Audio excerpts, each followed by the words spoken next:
اللہ اللہ اللہ اللہ اللہ۔ تمام ماں باپ اسی کا رونا روتے ہیں، اولاد ہمارے حقوق نہیں ادا کرتی،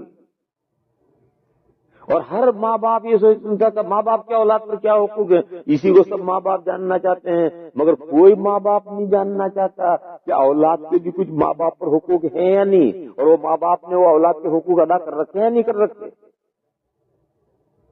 یہی یہاں بھی ایک غلطی ہوتی ہے کہ ہر مرد یہ پوچھتا ہے مرد کے بیوی پر حق کیا حق ہے، اور کوئی مرد یہ نہیں پوچھتا کہ اس مرد پر عورت کے کیا حق آتے ہیں، اسے کوئی نہیں پوچھنا، نہ کوئی جاننا چاہتا ہے۔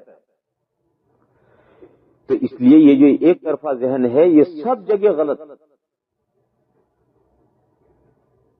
اور ایک طرفہ حقوق جانو گے بھی اور تقاضے کرو بھی، مسئلہ حل نہیں ہونے کا۔ اگر پبلک اپنے ہی حقوق مانگتی رہے، اپنے ہی حقوق مانگتی رہے اور گورنمنٹ کے حقوق ادا نہیں کرے، کبھی سکون نہیں آئے گا اس گورنمنٹ میں۔ یہ تو دو طرفہ حقوق ہیں، گورنمنٹ پبلک کے حقوق ادا کرے، پبلک گورنمنٹ کے حقوق ادا کرے تو اب میں سکون آئے گا۔ ہر ماں باپ رونا روتے رہے اولاد ہمارے حقوق ادا کرے، ہمارا نہیں کرے گی، اولاد جت بجائے گی، گالیاں دے گی، ماں باپ کو مارے گی، توہین کرے گی، یہ سب کچھ دنیا میں ہوتا رہتا ہے۔ سکون کی زندگی کو ہو کہ پہلے ماں باپ اولاد کے حقوق ادا کرے، اور جب وہ ادا کر چکے ہیں تو اب اولاد ماں باپ کے حقوق ادا کرے، تب گھر میں امن و سکون کی زندگی پیدا ہوگی، اس کے بغیر نہیں ہوتی۔ آج ہمارے گھروں میں نہیں ہے، کیوں نہیں ہے؟ اس لیے کہ ایک طرفہ حقوق کے مطالبے ہو رہے ہیں، جبکہ حقوق جہاں بھی حقوق ہوں گے دو طرفہ ہوں گے۔ اس مسئلے کو اچھی طرح سے سمجھنا ہے، جہاں بھی حقوق ہوں گے دو طرفہ ہوں گے۔ میں ایک واقعہ سناؤں آپ حضرات۔ حضرت فاروق اعظم رضی اللہ تعالیٰ عنہ کا دور حکومت میں ایک شخص نے حضرت عمر فاروق رضی اللہ تعالیٰ عنہ کے دربار میں آ کر کے اپنے لڑکے کی کمپلینٹ کی، فریاد کی، شکایت کی کہ میرا لڑکا میرا کہنا نہیں مانتا۔ تو حضرت عمر کو بڑی حیرت ہوئی کہ بھلا ایسا بھی کوئی لڑکا ہو سکتا ہے جو باپ کا کہنا نہ مانے۔ آج اگر کوئی کہے ہم سے کہ میرا لڑکا کہ میرا کہنا نہیں مانتا تو ہمارے لیے کوئی سرپرائز کی بات نہیں ہے، اچنبے کی حیرت کی بات نہیں ہے، لیکن بہت سے واقعات ہیں کہ باپ کا کہنا بیٹا نہیں مانتا۔ لیکن وہ تو برکت والا دور تھا، اس وقت حضرت عمر کو بڑی حیرت ہوئی کہ بھلا ایسا بھی کوئی بیٹا ہو سکتا ہے جو باپ کا کہنا نہ مانے۔ تو حضرت عمر نے ایک آدمی سے کہا جاؤ اس کے بیٹے کو بلا کر لاؤ، باپ کا بیٹھ جاؤ۔ باپ وہیں بٹھا دیا، ایک آدمی کو بھیجا اس کے بیٹے کو بلا کر لاؤ۔ وہ آدمی گیا اور گھر سے اس کے بیٹے کو بلا کر لایا۔ وہ بیٹا آیا تو 18-19 سال کا ایک نوجوان، توانا، تنومن، گورا چٹا، ایک شاندار تندرست نوجوان۔ السلام علیکم۔ حضرت نے سلام کا جواب دیا۔ حضرت نے پوچھا کہ یہ جو صاحب بیٹھے ہوئے ان کو جانتے ہو؟ تو اس نے کہا کہ جی ہاں جانتا ہوں حضرت، یہ میرے ابا ہیں۔ تو حضرت عمر نے کہا کہ تمہارے ابا یہ کمپلینٹ لے کر آئے ہیں کہ تم ان کا کہنا نہیں مانتے۔ تو کہنے لگا حضرت صحیح کمپلینٹ ہے ان کی، میں ان کا ابا کہنا نہیں مانتا۔ اب حضرت عمر کو اور زیادہ حیرت ہوئی، اس لیے کہ حضرت عمر کے سامنے تو بولتے ہوئے پیشاب نکل جاتا تھا آدمی کا، حضرت عمر کے سامنے بولنا آسان نہیں تھا، اور یہ بے تکلف بول رہا ہے اور کہہ رہا کہ جی ہاں یہ صحیح شکایت ہے۔ دیکھتے ہیں کہ ایسی غلطی کرتا آدمی بے خبری میں، لیکن یہ تو عربی جانتا تھا، عربی سمجھتا تھا، وہ بے خبری میں نہیں کر رہا۔ رات مجھے میرے دوست نے ایک لطیفہ سنایا کہ ایک بیچارہ انڈین جو انگریزی کچھ برائے نام ہی جانتا تھا، وہ ڈرائیونگ کرتا ہوا اور اسپیڈ جا رہا تھا، تو پولیس نے اسے روکا، بہت تیز اسپیڈ کر رہا تھا، اسے پولیس نے روکا۔ تو اس نے کہا کہ تو انگریزی میں اس سے کہا کہ تو اتنی تیز گاڑی چلا رہا ہے، کیا کسی کو مارنے کا ارادہ ہے؟ اس نے کہا یس سر۔ وہ تھانے لے گیا اسے۔ تو پیچھے لوگوں نے آ کر بتایا کہ تو بیوقوف ہے، انگریزی نہیں جانتے، تو یس سر تو کچھ سمجھا ہی نہیں، ایسے کہہ دیا۔ تو ایسا اگر اس نے یس سر کہہ دیا ہو تو الگ بات، لیکن اس نے تو ایسا یس سر نہیں کہا تھا، یہ تو عربی جانتا تھا بچہ، نوجوان سمجھدار ہے، اس نے کہا گا تو دے گا۔ تو حضرت فاروق اعظم رضی اللہ تعالیٰ عنہ کا یہ مزاج تھا کہ سخت بھی بہت، کتنا سخت قانون کہ زائد مہر باندھو گے میں ضبط کروں گا اور بیت المال میں داخل کروں گا، اور نرم اتنا کہ ایک عورت ٹوک دے تو فوراً بڑے مجمع میں، سارے مجمع میں اعتراف کہ عورت نے مسئلہ صحیح سمجھا، مجھ سے مسئلہ سمجھنے میں غلطی ہوگی۔ تو حضرت فاروق اعظم رضی اللہ تعالیٰ عنہ کا ایسا ہی مزاج تھا۔ تو اس نوجوان نے یہ کہا کہ میرے ابا صحیح کمپلینٹ لائے ہیں، میں ان کی بات نہیں مانتا۔ تو حضرت کو بہت حیرت ہوئی اور حضرت نے اسے کہا بیٹھ جاؤ، اور یہ کہا کہ میاں صاحبزادے کیوں نہیں مانتے اپنے ابا کی بات؟ تو اس لڑکے نے کہا کہ حضرت کیا باپ کی بات ماننا ضروری ہے؟ تو حضرت عمر نے کہا کہ جی ہاں، یہ باپ کا حق ہے کہ اس کی اولاد اس کی بات مانے۔ دیکھو یہاں بھی سمجھو،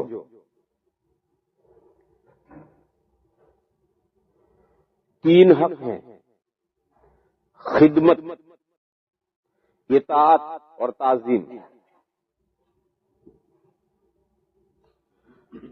تعظیم اس میں باپ کا حق بڑا ہوا ہے، ماں کا اس میں کوئی حق نہیں، اور خدمت اس میں ماں کا حق بڑا ہوا ہے۔ خدمت باپ کی بھی کرنی ہے، ماں کی بھی کرنی ہے، لیکن ماں کا حق اس میں بڑا ہوا ہے، خدمت میں ماں کا حق بڑا ہوا ہے، اور تعظیم میں باپ کا حق بڑا ہوا ہے۔ اور فرمان برداری، کہنا ماننا میں باپ اور ماں کا دونوں کا یکساں حق ہے۔ باپ کہے اس کی بھی ماننا ضروری ہے، ماں کہے اسے بھی ماننا ضروری ہے۔ اور باپ کا احترام کرنا، رسپیکٹ کرنا، تعظیم کرنا، جیسے وہ طالب علم استاد کا احترام کرتا ہے، مرید پیر کا احترام کرتا ہے، ایسے باپ کی تعظیم کرنا، یہ تعظیم باپ کا حق ہے۔ ماں کی بھی تعظیم کرنی چاہیے، لیکن ماں کا حق تعظیم میں کم ہے، باپ کا حق تعظیم میں زیادہ ہے۔ اور خدمت ماں کو بھی کرنی چاہیے، باپ کی بھی کرنی چاہیے، لیکن ماں کا حق خدمت میں بڑھا ہوا ہے، باپ کا کم ہے اس سے ماں کا۔ یہ سب درجہ بندی ہے، دونوں کی خدمت کرنی ہے، مگر ماں کا حق بڑا ہوا ہے۔ ماں کا حق بڑا ہوا ہے کا مطلب یہ ہے کہ ایک وقت میں باپ نے کہا کہ مجھے وضو کرا، اور ماں نے کہا مجھے وضو کرا، ایک ہی وقت میں دونوں کہتے ہیں وضو کرا، ماں کو پہلے کرائیں گے، ابا کو بعد میں کرائیں گے۔ دونوں نے کوئی خدمت مانگی، اس نے کہا مجھے وہ چائے پلا، اس نے کہا مجھے چائے پلا، یہ خدمت، ماں کو پہلے پلائیں گے، ابا کو بعد میں پلائیں گے۔ اور تعظیم باپ کا حق پہلے ہے، ماں کا بعد میں۔ اور کہنا ماننا، جب تعارض نہ ہو تو باپ جو کہے گا وہ بھی مانے گا بیٹا، اور ماں جو کہے گی اسے بھی مانے گا۔ یہ تین چیزیں الگ ہیں۔ تو حضرت فاروق اعظم رضی اللہ تعالیٰ عنہ نے کہا کہ باپ کا یہ حق ہے، ماں باپ کا یہ حق ہے کہ اولاد اس کا کہنا مانے، لہذا تیرا ابا جو کہتا ہے یہ ماننا چاہیے۔ جب یہ حق لفظ آیا تو اس لڑکے نے یہ کہا کیا حضرت کیا باپ کا ہی اولاد پر حق ہوتا ہے یا اولاد کے بھی باپ پر کچھ حق ہیں؟ تو حضرت عمر نے کہا کہ نہیں، دونوں طرف حق ہے، جیسے باپ کا اولاد پر حق ہے، اولاد کے باپ پر بھی حق ہے۔ تو اس لڑکے نے کہا کہ حضرت میں یہ جاننا چاہتا ہوں کہ اولاد کے کیا حق ہیں باپ پر؟ تو حضرت عمر نے فرمایا کہ اولاد کے تین حق ہیں باپ پر۔ سب سے پہلا حق اولاد کا یہ ہے کہ جب آدمی شادی کرنے کا ارادہ کرے تو سوچ کر، ڈھونڈ کر، جائزہ لے کر کے دیندار لڑکی سے نکاح کرے، تاکہ اس کی کوکھ سے جو بچہ پیدا ہو وہ دیندار پیدا ہو۔ عورت کے اثرات بچے پر پڑتے ہیں، سارے عورت کے اثرات بچے میں منتقل ہوتے ہیں، لہذا عورت آوارہ ہے، عورت بے نمازی ہے، عورت بری زندگی گزر رکھتی ہے، عورت ناجائز چیزیں کھاتی ہے، ان سب کے اثرات بچے پر آئیں گے۔ اور عورت دیندار ہے، صوم و صلاۃ کی پابند ہے، حلال و طیب غذا کھاتی ہے، اس کے خیالات سوچ جو ہیں دینی ہے، اس سب کے اثرات آئیں گے بچے میں۔ تو لہذا اولاد کا پہلا حق ماں باپ پر یہ ہے، باپ پر یہ ہے کہ باپ جب شادی کرنے کا ارادہ کرے تو سوچ کر ایسی عورت سے شادی کرے جو دیندار ہو، تاکہ اس کی کوکھ سے نیک اولاد پیدا ہو۔ پھر جب اولاد پیدا ہو جائے تو اس کا اچھا نام رکھے، یہ اولاد کا حق ہے باپ پر۔ کیوں؟ اس لیے کہ یہ نام ایسے مرحلے میں رکھنا ہے کہ اولاد کوئی اپنا نام نہیں رکھ سکتی، باپ ہی رکھے گا، اور اچھا نام رکھے گا تو اچھا اس کے اوپر اثر پڑے گا، اور برا نام رکھے گا برا اثر پڑے گا۔ نام کے اثرات پڑتے ہیں۔ نام کے اثرات کیسے پڑتے ہیں؟ الفاظ کے اثرات پڑتے ہیں۔ آپ اپنے ایک بیٹے کو، آپ تجربہ کیجیے، آپ ایک بیٹے کو جو تھوڑا بہت سمجھنے لگا ہے، 4 سال کا ہو جائے، 4 سال 5 سال کا ہو جائے، اب اس کا نام رکھ دو ڈایو، کوئرا بہت ڈایو چھائی یہاں، میرا بیٹا بہت عقل مند ہے یہاں۔ اب ہر مرتبہ اسے کہو تم ڈایو ڈایو کرو، کہو کوئی بھی موقع ہے تو لفظ ڈایو استعمال کرو، عقل مند عقل مند عقل مند، اس میں عقل پیدا ہو جائے گی۔ اور اس کا نام رکھو گانڈو، ارے گانڈا آئی آؤ، وہ بیوقوف، یہاں ہر بات میں تم اسے بیوقوف کو بیوقوف کو بیوقوف، سال پر ہوتے ہوتے بیوقوف نہیں ہوگا تب بھی بیوقوف بن جائے گا۔ کر لو تجربہ، جس کو تجربہ کرنا ہو کر لے، جس کو تجربہ کرنا ہو کر لو، گانڈو گانڈو بیوقوف بیوقوف بیوقوف بیوقوف بیوقوف بیوقوف ہو جائے گا۔ اور بھلا بھلا بھلا، شریف شریف، سمجھدار سمجھدار سمجھدار، عقل مند عقل مند کہتے کہتے اس میں عقل آ جائے گا۔ تو الفاظ کا اثر پڑتا ہے، جو الفاظ آدمی بار بار سنتا ہے اس الفاظ کا اثر پڑتا ہے۔ تو جو نام ہے، یہ تو ہماری بدقسمتی یہ ہے کہ ہم ناموں کے معنی نہیں سمجھتے۔ یہ کا نام رکھا عاقل، عاقل کے کیا معنی؟ عقل مند۔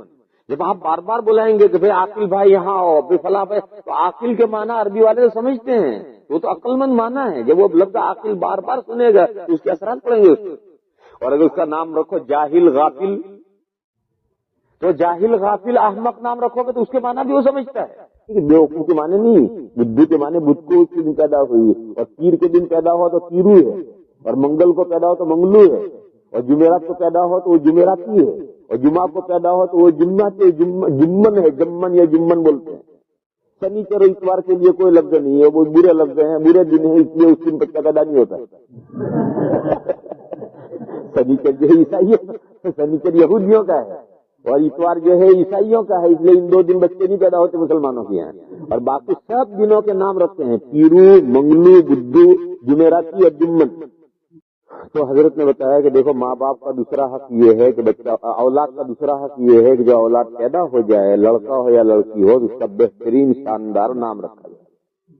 تیسرا حق حضرت نے فرمایا کہ تیسرا حق یہ ہے کہ جب بچہ تعلیم کے قابل ہو جائے تو باپ، اولاد کا باپ پر یہ حق ہے کہ اس کو دینی تعلیم دے اور دینی تربیت دے۔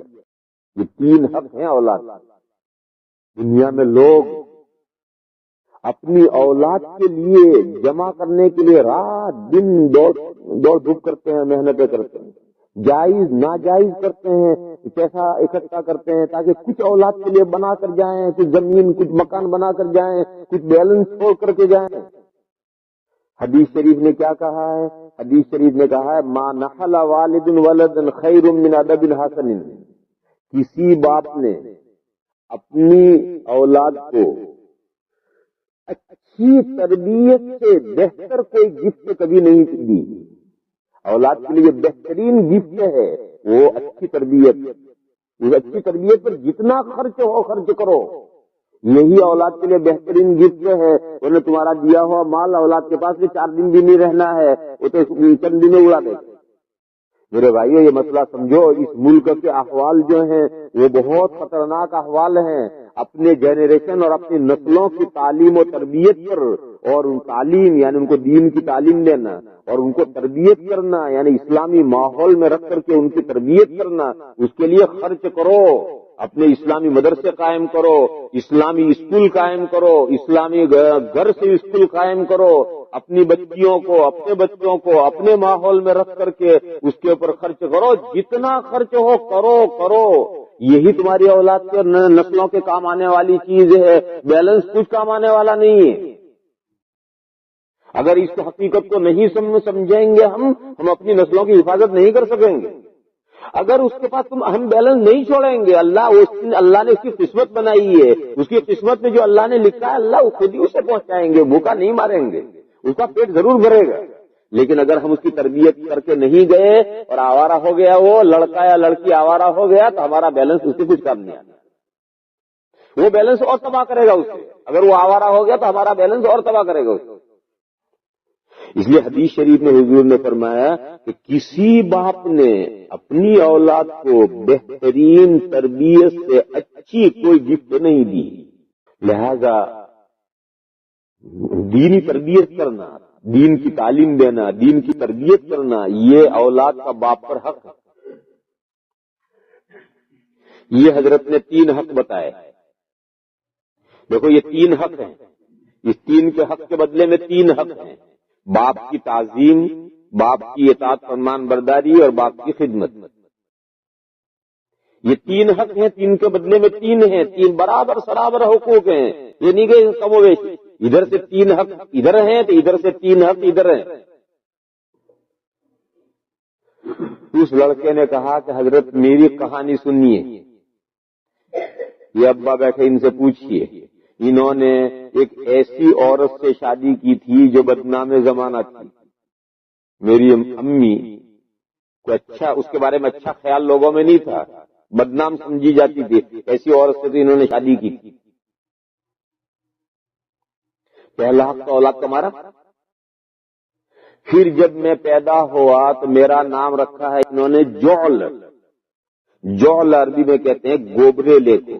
گوبرے لا ایک کیڑا ہوتا ہے جو بیل بھینس کا گوبر ہوتا ہے. برسات میں اس گوبر میں ایک کیڑا پیدا ہوتا ہے جو سوراخ کر کے گوبر کو اندر لے جاتا ہے اور مٹی باہر لاتا ہے. اس کو اردو میں کہتے ہیں گوبریلا. گجراتی میں معلوم نہیں کیا کہتے ہیں. تو عربی جعل کے معنی ہے یہ گوبریلا کا میرا نام جعل رکھا گوبریلا. جو کتنا برا نام رکھا، کوئی نام رکھنے کو ملا اسے. اور اس نے کہا کہ آج میری عمر 19 سال کی ہے، میں دین کا ایک حرف نہیں جانتا. تو 3 حق مارے. شادی کی تو اولاد کے حق کا لحاظ نہیں کیا. پیدا ہوا بیٹا تو نام رکھتے ہو تو اچھا نام نہیں رکھا. اتنی بڑی عمر ہو گئی اور دین کی نہ تعلیم دی نہ تربیت دی. تو اس لڑکے نے کہا کہ میری کہانی یہ ہے. حضرت فاروق اعظم رضی اللہ تعالیٰ عنہ کو اس قدر غصہ آیا، اس قدر غصہ آیا، اس قدر غصہ آیا اور باپ پر، اور اتنا ڈانٹا اور نکال دیا اپنے سے. گیٹ آؤٹ، کہا نکلو یہاں سے. پہلے تم نے اپنی اولاد کے جو 3 حق مار رکھے ہیں اس کی تلافی کرو، اور جب تلافی کر چکو تب کمپلینٹ لے کر آئی ہو کہ اولاد تمہارا کہنا نہیں مانتی. جب تک تم اپنے حقوق نہیں ادا کرو گے تمہیں کمپلینٹ کرنے کا کوئی حق نہیں پہنچتا. نکال دیا اپنے سے. جاؤ جو تم نے 3 حق مارے ہیں پہلے اس کی تلافی کرو، اور جب تک اس کی تلافی نہ کر لو میرے یہاں کمپلینٹ لے کے مت آئیو.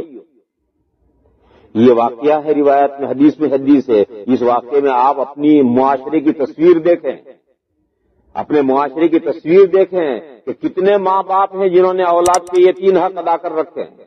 اور میں گارنٹی دینے کے لیے تیار ہوں اگر ماں باپ اولاد کے یہ 3 حق ادا کریں تو اولاد ایسی نالائق اور ناہنجار ہو ہی نہیں سکتی جو ماں باپ کے وہ 3 حق ادا نہ کرے.